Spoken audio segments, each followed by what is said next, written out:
ভূত বাংলো। কিছুদিন আগে আমরা একটা পুরনো বাংলো ভাড়া নিয়েছিলাম, আর আমাদের যে বাংলোর মালিক ছিল তার বাড়িটা আমাদের বাংলোর প্রায় গায়ে ঘেঁষে। আর বলে রাখা ভালো যে আমাদের বাংলোর ঠিক পাশেই আছে একটা কবরস্থান। বাংলোর মালিক আমাদের বলেছিল রাত 9টার পর ওই কবরস্থানের দিকে না তাকাতে। যেমন কথা তেমন কাজ, আমরাও রাত 9টার দিকে জানলা দরজা বন্ধ করে শুয়ে পড়লাম। কিন্তু মনে মনে একটা কৌতূহল হলো, কি এমন আছে ওই কবরস্থানে যে আমাদের দেখতে বারণ করলো। তারপর বিছানা থেকে উঠে পড়ি, দেখি রাত তখন 11:30।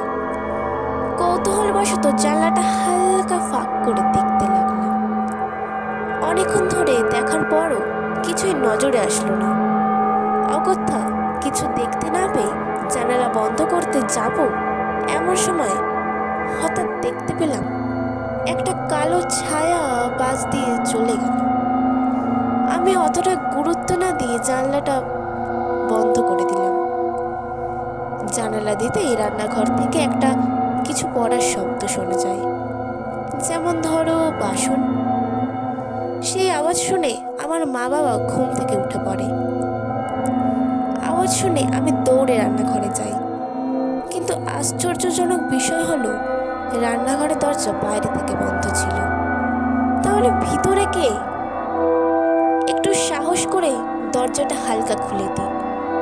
দেখলাম একটা স্টিলের গ্লাস মাটিতে পড়ে আছে। ভয় আর রান্নাঘরে যাওয়ার সাহস হয়নি। সেই দিন রাত্রে আমার আর ঘুম হয়নি। সারা রাত্রে একটাই চিন্তা মাথায় ঘুরছিল, কি আছে ওই কবরস্থানে যার জন্য এত কিছু। পরের দিন সকালে আমার বাবা কাজে বেরিয়ে যায়। কাজের চাপে বাংলোটা ভালো করে ঘুরে দেখতে পারিনি, তাই একটু বাংলোটা ঘুরে দেখছিলাম। হঠাৎ নজরে আসে একটা ঘর তালাবন্ধ অবস্থায় পড়ে আছে। আমার আর মায়ের একটু সন্দেহ হয়। আমার মা সঙ্গে সঙ্গে বাংলোর মালিককে এই কথা বলে, কিন্তু কেন জানি না মালিক এই বিষয়টা এড়িয়ে যেতে চাইছিল। অনেকবার জোর করার পর মালিক বলল 5 বছর আগে এই ঘরটাতে দুজন ভাড়াতে থাকতো। তারপর হঠাৎ একদিন তারা দুজনে কোনো কারণ ছাড়াই আত্মহত্যা করে। তখন ঘড়িতে রাত 9টা বাজছিল। Sorry guys.